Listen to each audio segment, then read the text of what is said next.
여러분, 지난 목요일 교우님들의 기도와 관심 속에서 교인 야유회를 잘 다녀왔습니다.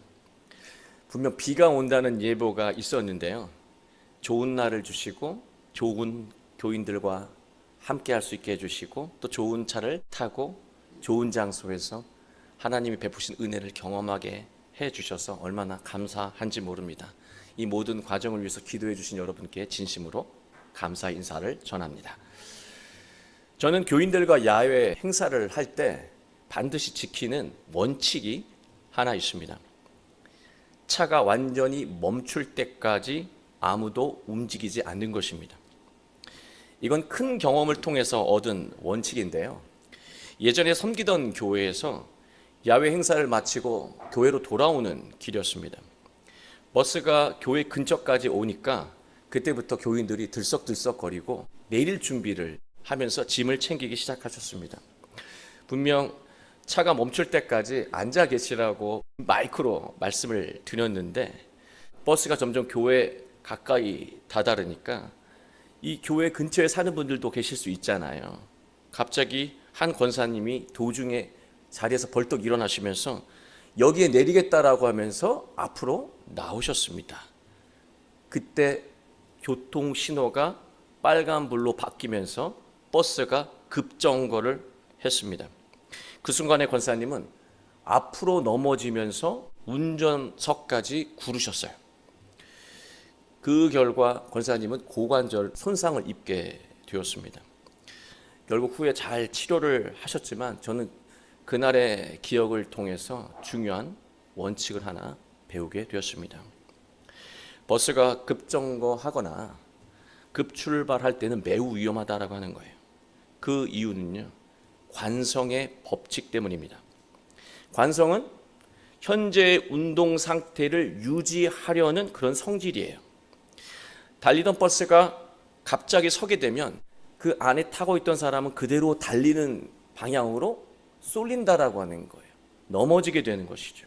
또 반대로 멈춰있던 버스가 갑자기 급출발을 하게 되면 멈춰 있었던 그 상태를 유지하기 위해서 뒤로 넘어진다라고 하는 거예요. 사람은 물리적인 관성의 성질을 이용해서 도움을 얻을 수도 있지만 때로는 위험한 상황에 놓일 수도 있다라고 하는 것입니다. 그런데 현재의 상태를 유지하려는 관성의 성질은요, 물리적인 영역에만 있는 것이 아닙니다. 영적인 영역에도 있다라고 하는 거예요. 우리가 수고스럽더라도 선한 마음을 계속해서 품고 선한 일을 지속하잖아요. 규칙적으로 계속 지속하면 관성이 붙습니다. 그러면 중간에 악한 마음이나 악한 행동이 틈탈 수가 없어요. 그쪽 방향으로 가지 않아요. 계속해서 선한 마음, 선한 행동을 해왔기 때문에 그 관성에 따라서 계속 선한 마음, 선한 행동을 하게 된다는 것이죠. 그러나 반대로 악한 마음을 품고 악한 행동을 지속하게 되면 악한 것에 관성이 붙어서 선한 마음으로 돌리고 선한 행동으로 되돌리려고 해도 좀처럼 그렇게 쉽게 되지 않는다라고 하는 거예요. 악한 것에 대한 관성이 붙었기 때문인 것이죠.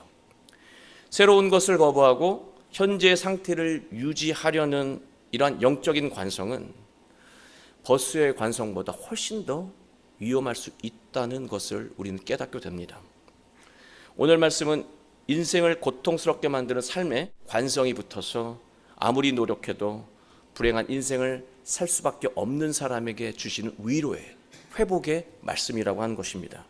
우리 모두 오늘 말씀을 통해 우리의 삶을 불행하게 만들어 온 그릇된 삶의 관성을 모두 끊어내고 새로움으로 가득한 복된 인생으로 나아가게 되길 주님의 이름으로 축원합니다. 히브리서는요, 율법에 익숙한 유대인 그리스도인들을 대상으로 쓴 말씀이라고 할 수 있습니다. 유대인들은 영적인 관성을 가지고 있었습니다. 유대인들의 영적인 관성은 구약의 율법만이 하나님의 은혜에 이르게 한다는 그런 사고 방식이었습니다. 오직 율법에 충실해야만 사람은 구원받게 된다라고 하는 그 사고의 관성에 사로잡혀 있었다라고 하는 것이죠. 그래서 유대인이면서 그리스도인들은 예수님의 새로운 말씀을 들어도 구약과 율법의 연장선상으로 이해했다라고 하는 거예요. 새로운 것을 들어도요, 옛날 것으로 이해했다라고 하는 거예요. 그리스도인이 되었어도 유대인들은 율법의 관성에 사로잡혀 있었기 때문에 복음의 본질적인 능력을 경험할 수가 없었습니다. 이러한 영적인 관성은 유대인 그리스도인에게만 있는 게 아니라 오늘을 살아가는 그리스도인에게도 그대로 있다라고 하는 것입니다. 제가 예전에 전회교회 부목사로 섬길 때 세례 교육을 했던 적이 있는데, 그때 청소년들과 함께 대기업에서 이사로 일하고 있는 한 분이 새신자가 되어서 세례 교육을 받았던 적이 있습니다. 그분은 매우 지적이고 논리적인 분이라서 성경에 대해서 설명을 하면 금세 이해를 해요. 아주 잘 따라왔습니다. 그런데 그분이 잘 이해하지 못하는 영역이 있었어요. 아이들도 이해하고 쉽게 넘어가는 영역인데 그분은 그게 이해가 안 되는 그 지점이 있었다라고 하는 것이죠. 제가 그리스도의 사랑은, 예수님의 사랑은 타인을 위한 희생이기도 하고 양보이기도 하며 손해를 보는 것이기도 합니다 라고 설명했을 때 다른 청소년들은 너무 쉽게 이해를 해요.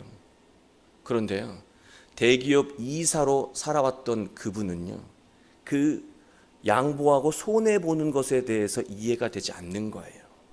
평생 이익을 위해서 사는 관성의 삶이 배어 있던 분이었기 때문에 손해라고 하는 단어가 좀처럼 받아들여지지가 않는 것이죠. 이처럼 세상의 관점으로 신앙생활을 하게 되면 은혜에 이를 수가 없다는 것입니다. 유대 그리스도인들은 복음을 받아들였지만 율법의 관성에 그대로 붙잡혀 있었다라고 하는 것입니다. 히브리서 저자는요, 이러한 유대인의 영적인 관성을 너무나 잘 파악하고 있었습니다.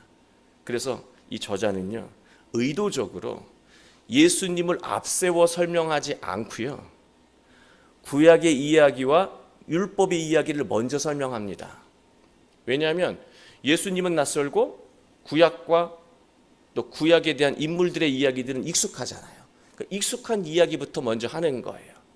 대신 그 구약의 이야기와 구약의 인물에 대한 이야기를요, 지금까지 들어왔던 것과 전혀 다른 관점으로 놀라운 해석을 합니다. 그 해석을 듣다 보니까 그 놀라운 식견과 해석에 감탄하게 되잖아요, 청중들이. 그때 그 순간에 히브리서 저자는요, 이게 바로 예수님이 하신 말씀이고 이 모든 구약과 구약에 관한 모든 이야기들은 예수님을 예비한 말씀이라고 설명을 하는 거예요.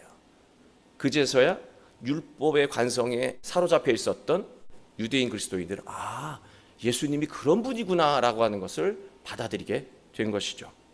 14절 말씀입니다. 모든 사람과 더불어 화평함과 거룩함을 따르라.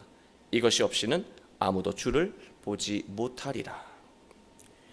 유대인이 가지고 있던 심각한 영적 관성 가운데 하나가 바로 하나님의 백성은 이방 사람들과 어울려서는 안 된다는 것이었습니다.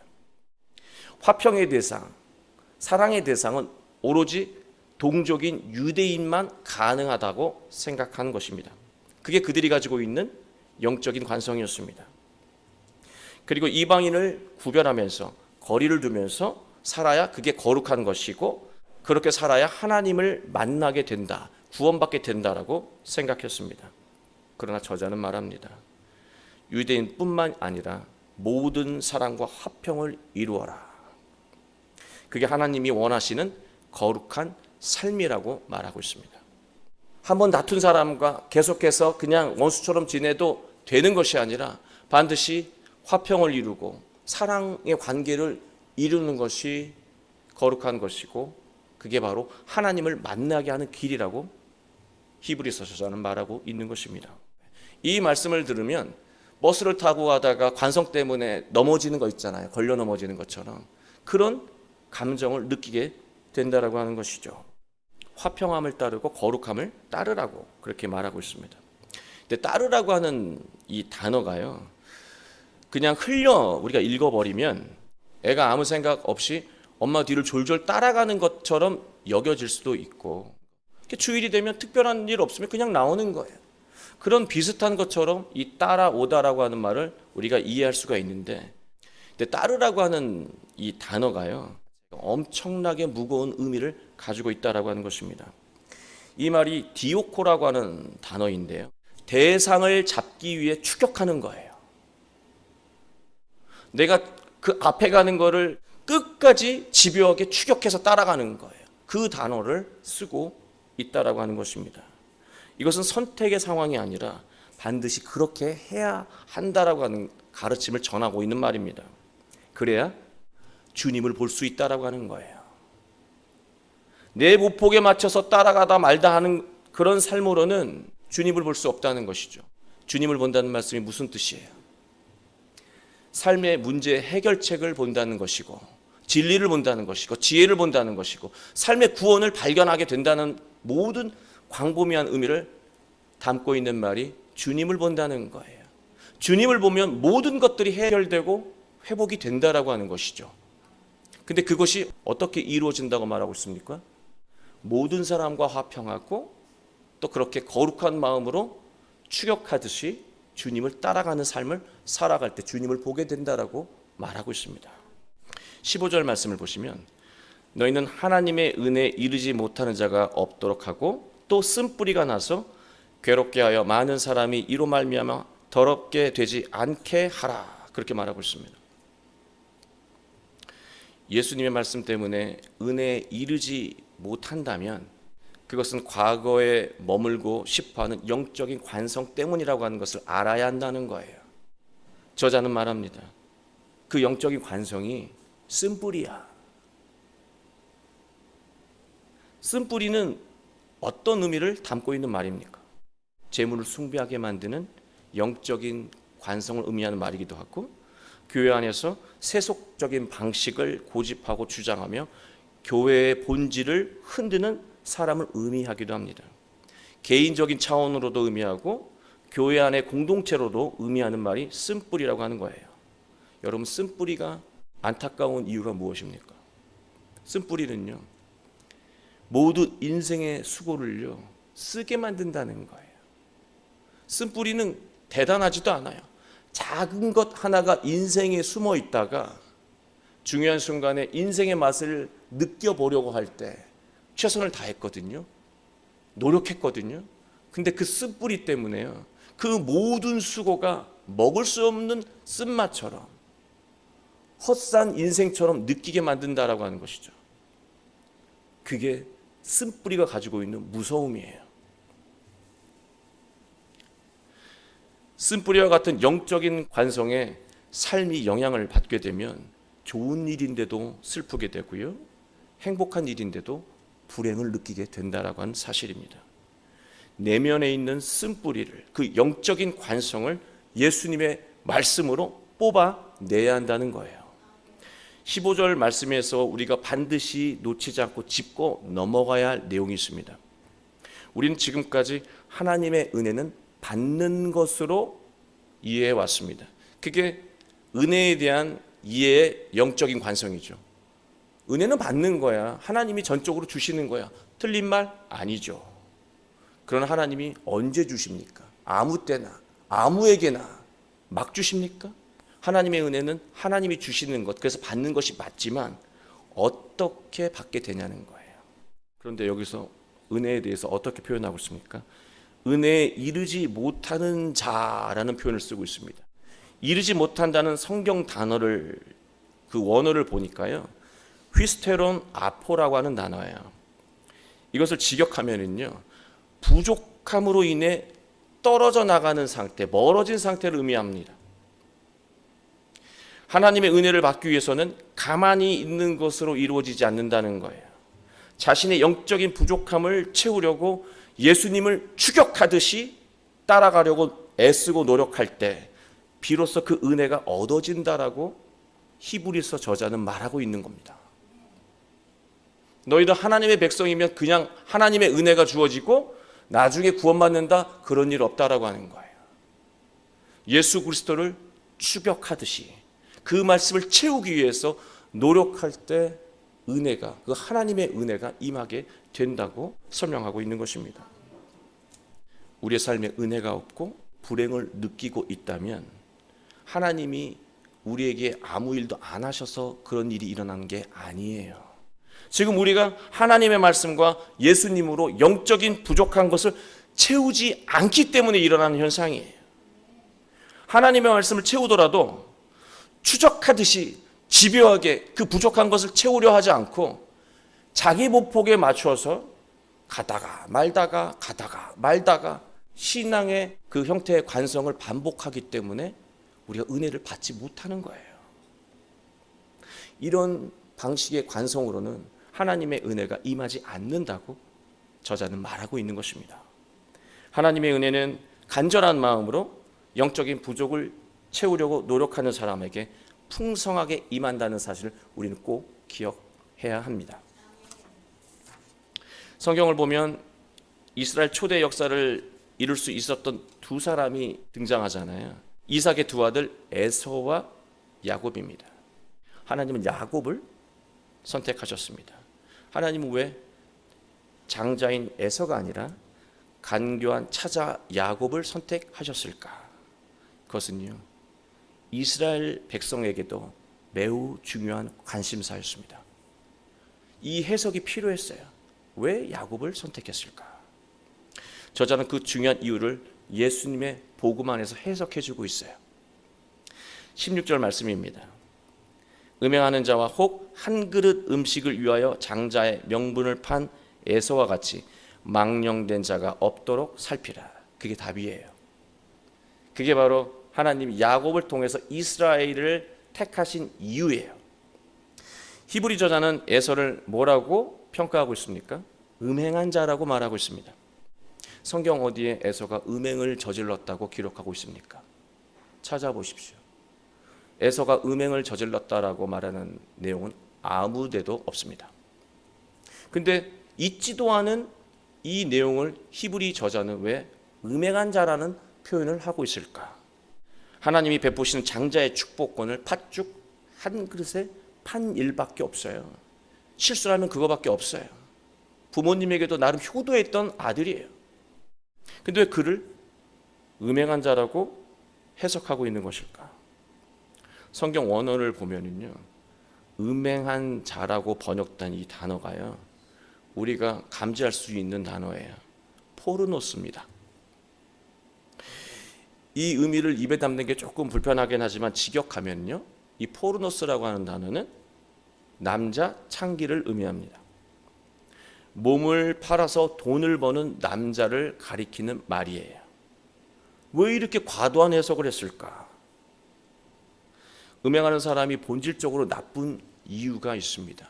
다 떠나서 상황이 어떻든 다 떠나서 나쁜 이유가 하나 있어요. 하나님이 주신 인간의 존엄성을 돈과 맞바꿔 살기 때문입니다. 그게 치명적으로 잘못된 거예요. 마태복음 16장 26절을 보면 예수님이 이런 말씀을 하셨습니다. 사람이 만 온 천하를 얻고도 제 목숨을 잃으면 무엇이 유익하리요? 우리가 지금 온 천하를 얻기 위해 죽을 둥 말 둥 살고 있잖아요. 얻어지지도 않는데. 그런데 예수님은 설령 너의 노력으로 네가 원하는 세상의 모든 것을 얻는다 해도 너 죽을 텐데, 죽은 인생처럼 살 텐데 무슨 유익이 있겠니? 라고 말씀하셨어요. 예수님은 인간의 목숨과 존엄성은 세상을 준다 해도 맞바꿔서는 안 된다고 말하는 거예요. 그렇게 살면 안 된다라고 말씀하신 거예요. 그렇게 살면 절대로 행복할 수 없다라고 말하는 거예요. 구원받을 수도 없다라고 하는 거죠. 부모가 그렇게 살면 자녀도 불행하다라고 하는 거예요. 이처럼 소중한 자기 존엄성을 돈과 바꿔도 상관없다는 영적인 상태로 사는 사람은 하나님에게 심판을 받게 되지만 이미 그 전에 삶이 망가지고 만다는 것입니다. 예수 그리스도의 복음은요, 세속적인 복을 주는 기복의 말씀이 아닙니다. 인간이 존엄한 존재로 살아가면서 하나님이 주시는 참된 복과 은혜를 누리게 하는, 그 구원을 얻게 하는 가르침이 바로 복음이라고 하는 거예요. 인간을 존엄하게 사는 거예요. 사는 것처럼 살게 하는 가르침이 복음이라고 하는 것이죠. 그러한 삶 가운데 구원이 깃들게 되는 것입니다. 야곱이 욕심을 부리고 불의한 행동을 했지만 하나님이 야곱을 택하신 이유는요, 훗날 야곱이 과거의 모든 그릇된 잘못을 회개하고 하나님에 대한 은혜를 그 세상의 어떤 가치와도 맞바꿀 수 없다라고 하는 것을 깨닫고 하나님의 말씀에 집중하며 인생을 살았기 때문에 그가 이스라엘 구원의 이름, 축복의 이름을 얻게 된 것입니다. 그래서 하나님이 선택한 거예요. 우리는 어떤 사람들입니까? 히브리서 저자의 관점을 보면은요, 우리도 에서와 다르지 않게 살아가고 있어요. 여러분, 스포츠 신문을 보면 우리는 이런 표현을 자주 접하게 됩니다. 저 선수의 몸값이 얼마다. 저 선수 이제 곧 FA가 되면 몸값이 천정부지로 오를 것이다. 사람의 가치를 돈으로 환산하는 그 표현에 우리는 거부감을 느끼지 않습니다. 그리고 우리 아이들이 공부 열심히 해서 좋은 대학 가고 좋은 직장 가는 것은요, 삶의 소중한 가치를 실현하는 데 있는 것이 아니고 돈을 많이 버는 사람이 되라고 하는 거 아니겠습니까? 훌륭한 음행하는 자가 되라. 많이 돈을 받는 음행하는 자가 되라. 결론적으로는 그런 요구를 부모들이 하고 있는 것과 똑같다라고 하는 거예요. 물론 과도하지만 어느 면에서는 그렇다라고 하는 것이죠. 우리가 이만큼 그릇된 관성에 거부감이 들지 않을 정도로 익숙하다라고 하는 것이죠.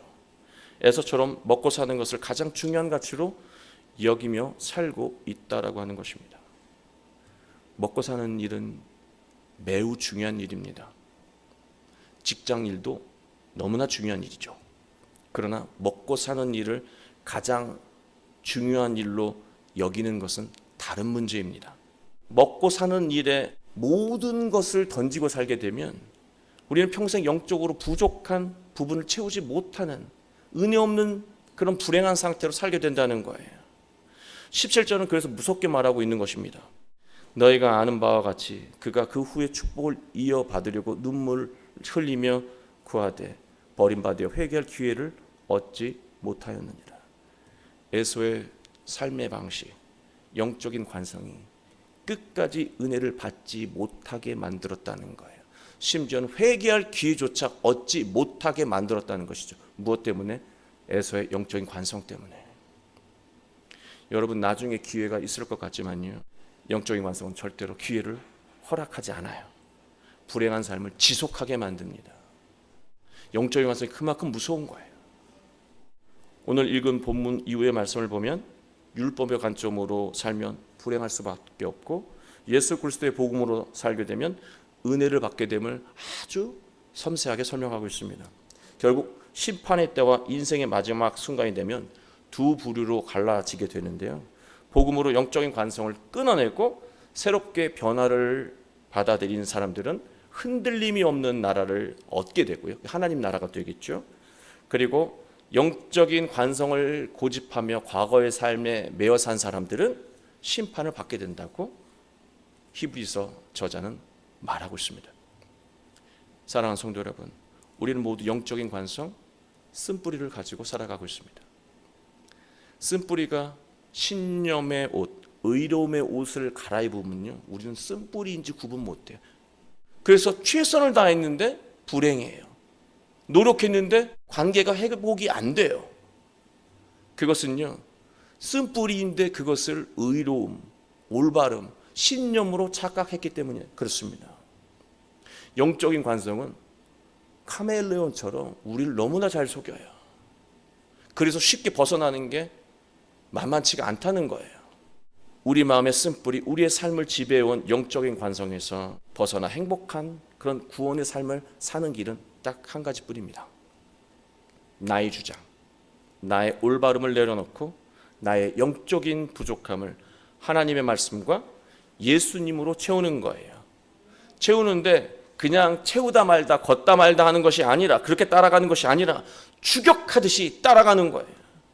예수님을 필사적으로 따라가기 위해서 노력할 때 하나님은 우리에게 세상이 줄 수 없는 위로와 평강 그리고 감동과 은혜를 베푸신다는 것입니다. 영적인 관성은 나쁜 것만 있는 것이 아니라고 말씀드렸습니다. 우리가 매일 좋은 마음을 품고 예수님을 뒤따라 선한 삶을 지속하면서 살아간다면요, 우리는 선한 영적인 관성에 잡히게 돼요. 그러면 중간중간 우리가 어떤 위기를 만나고 어려움을 겪고 속상한 일을 겪을 때 나쁜 생각이 틈타고 나쁜 행동을 하고 싶은 그런 유혹을 느껴도요, 지금까지 꾸준히 해온 선한 마음과 선한 행동의 그 관성이 나쁜 쪽으로 가지 않고 끝까지 밀어붙이게 한다라고 하는 거예요. 두려움 앞에 주저하지 않고 당당하게 살아가게 만든다라고 하는 것이죠. 그게 선한 영적인 관성이에요. 우리가 그렇게 살아갈 수 있게 된다라고 하는 것입니다. 우리 모두 하나님의 말씀과 예수님의 이 모든 가르침을 늘 마음에 묵상하고 선한 영적인 관성을 만들어 어떤 상황 속에서도 선하고 복된 승리하는 인생을 살아가게 되시길 주 예수 그리스도의 이름으로 축원합니다.